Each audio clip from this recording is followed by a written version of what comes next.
What do you reach for when you feel overwhelmed, scattered, or out of alignment? For me, it's usually not a to-do list. It's not a productivity hack. It's something quieter, something slower, something sacred. Today, I want to share with you some of the spiritual tools that I come back to again and again, the ones that help me reconnect with myself, hear my inner voice, and feel grounded when the world feels like too much. These are not rules or must-dos. These are invitations, tools that support my spiritual practice and help me live with more clarity and resonance. Welcome back to the Voicekeeper Podcast. I'm Caroline, and today is a little bit of a lighter episode than usual. I feel like the last few episodes have been pretty heavy, so I was like, we need to do something just a wee bit different. If you've ever felt like you've lost yourself in the chaos of life, this episode is for you. These are all the tools that I reach for when I need to hear myself again, and they may support you too, so I thought it would be fun to share them with you. When this episode comes out, I'm actually going to be on vacation, so be sure to let me know which of these resonates with you, which ones you've tried, which ones you'd like to try, and then if there's anything that's missing from the list, I would love to hear that as well. So, of course, before we begin, let's drop in. Let's breathe together. Breathe through your nose. Hold.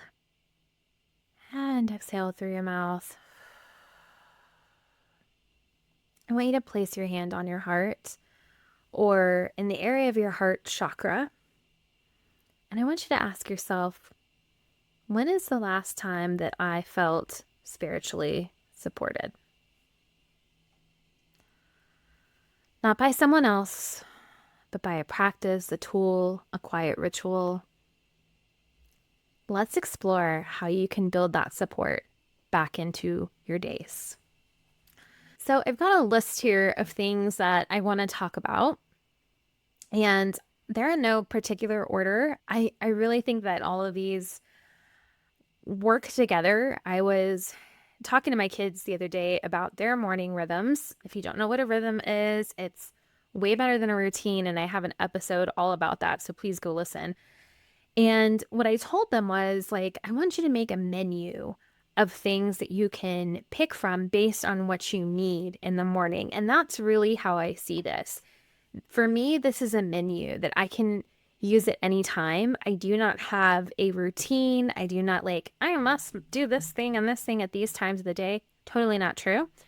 One of the things that I am learning about and working on, I just got my energy alignment coach certification. And now I'm working on my energy practitioner certification. I'm really fascinated by this idea of energy and how it flows and how we can use it to our advantage and all these things. But one of the things that I've learned, so I have always started my day with a grounding and protection practice.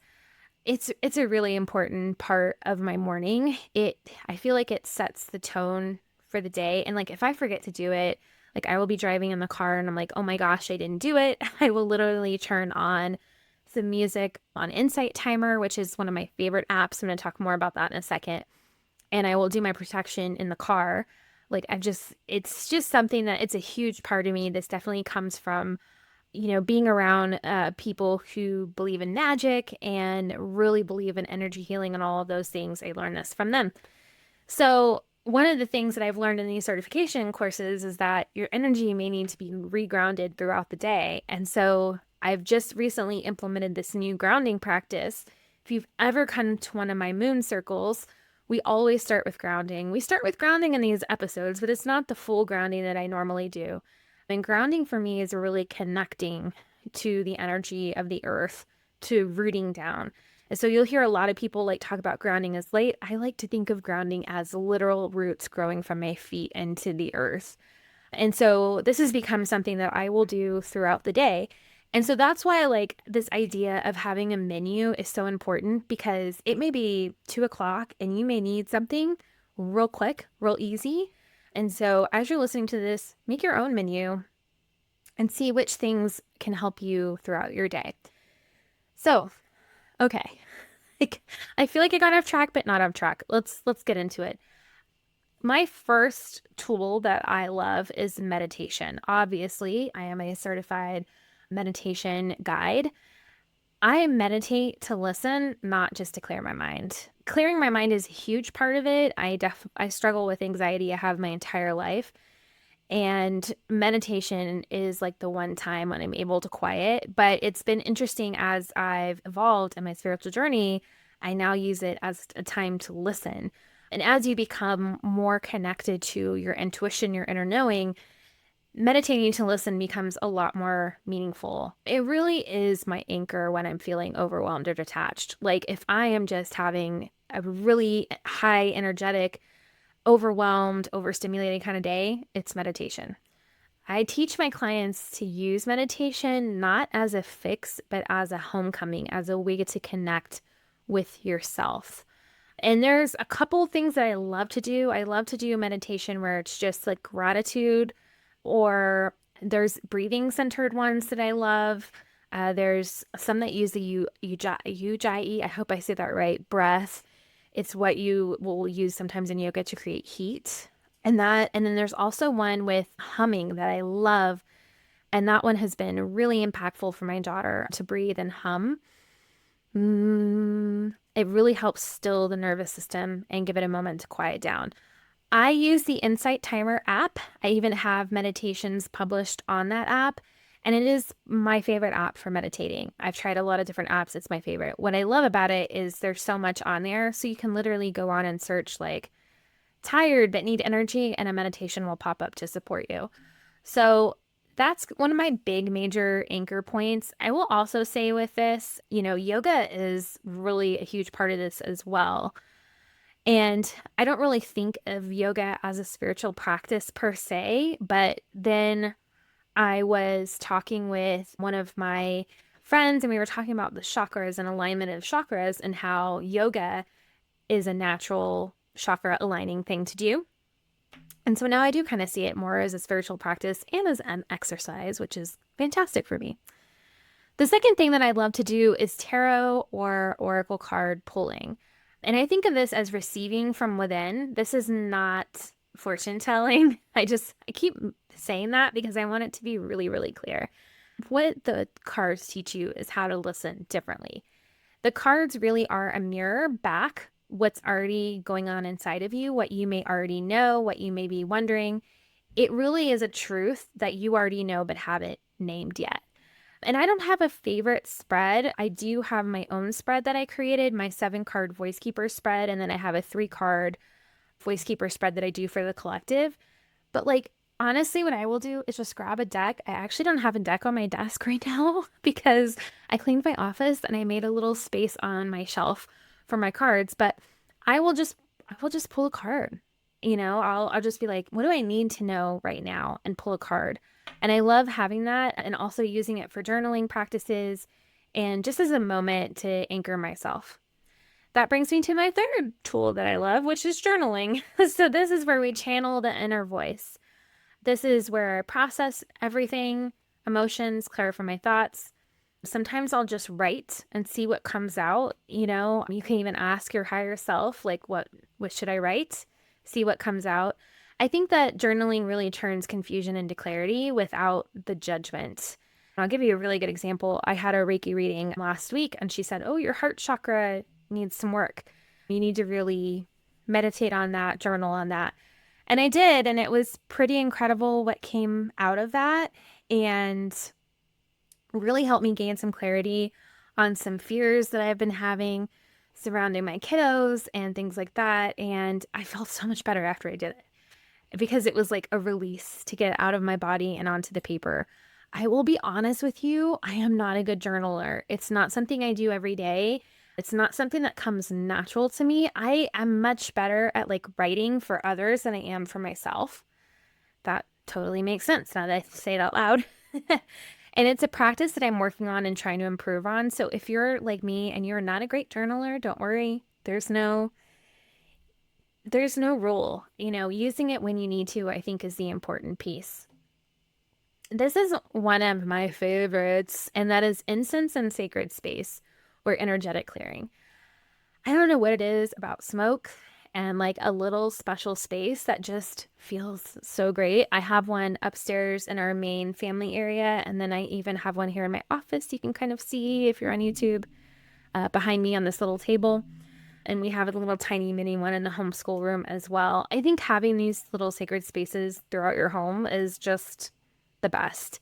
It just helps you to shift your mindset, especially when you're stressed or you need to meditate or something, just to go sit by it. It like creates this kind of moment for yourself. I love lighting incense. I know some people don't like fire, so essential oils are another really good option. Or if you have a diffuser, I've been diffusing a lot these last few days, but I love incense and lighting incense, kind of rolling the smoke around me or space. Sometimes I will do smoke around my cards before I pull. I even do have sage. I just would like to say, if you're using sage, make sure that you're being respectful of where sage comes from. I do not use sage that is special to the native people here. I actually create my own bundles from the herbs that I grow in my garden, which is really great and fun. And I like to use those as well, especially if I'm cleansing like the entire house. Listen, I think that energy is an actual thing. I think that energy collecting and all these things, I believe in that. But I also know that when I take my smudge stick or whatever and I do this in a corner of my house, it makes me feel better.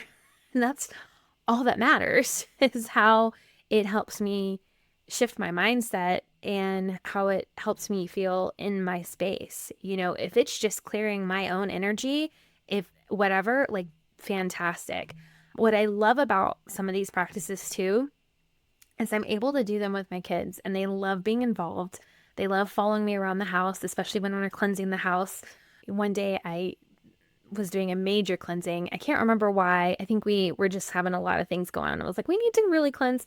Had the sage, was walking around with it with my bundle, and my daughter was walking behind me ringing a bell, and it was just so fun. Like, it was just really fun, and it just helped us reset as a collective, as a family, reset our energy and go, okay. I also love doing simmer pots. If you don't know what a simmer pot is, it's where you put water and herbs and good smelly things in a pot and just let it simmer in your house. It just fills your house with a really great aroma. It's another really good way of cleansing. Yeah, cleansing for me is a huge thing. So I mentioned my daily protection that I do.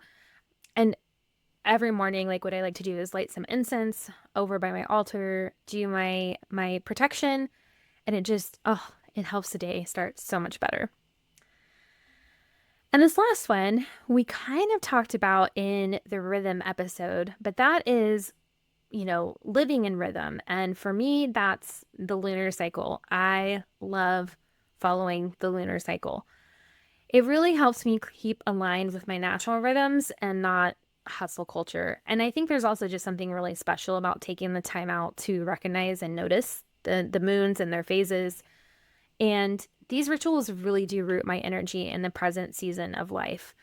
I started offering these as free events. You can just head to carolinehall.com and click on the events page. I like to do a full moon and a new moon every month.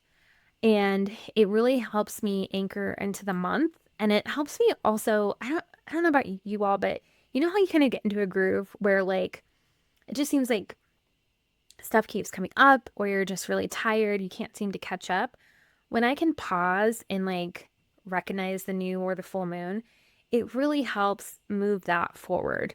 And I think it's because there's so much sacredness in the pause. There's so much it's like a reset for your mind and body to just be like, okay. And again, this is something you can get your kids involved in. We, for the last full moon ritual, all wrote things we wanted to release and burn them. And it was just so fun and so releasing. And it was so lovely to do it as a family. So yeah, those are some of my favorite spiritual tools. Those are the ones that I use all the time. I didn't get into things like chakra alignment. To me, that falls under meditation. Crystals are another really great tool you can use, and I definitely use those as well. And, like I said, it's about having a menu of things that you can choose from at any given time, at any given day. So in the Voicekeeper Circle, we use all of these tools: meditation, ritual, journaling, and intuitive guidance to help you stay connected to yourself every week. And I also offer some of this stuff on my Substack. We begin each month with collective intention setting and carry those intentions through spiritual practices that support your voice and your rhythm. The thing I want you to know is you don't have to figure it out all alone. And you don't have to abandon your sacredness to show up. Like, come as you are. That's my big rule from any time you come into my space. And if you're interested in the circle, you can head to carolinehull.com/circle. And if you want just a taste of what that is, you can join my Substack. Head to voicekeeper.substack.com. And I post extra rituals and meditations for paid members there. So just a reminder, your spiritual tools do not have to be fancy. They don't have to be daily. They just have to be yours. Remember that menu. Choose what helps you hear yourself, what helps you feel like you again. I will see you next time. Our next episode will be our October Voicekeeper Energy episode, so be on the lookout for that. And I hope you have a wonderful week.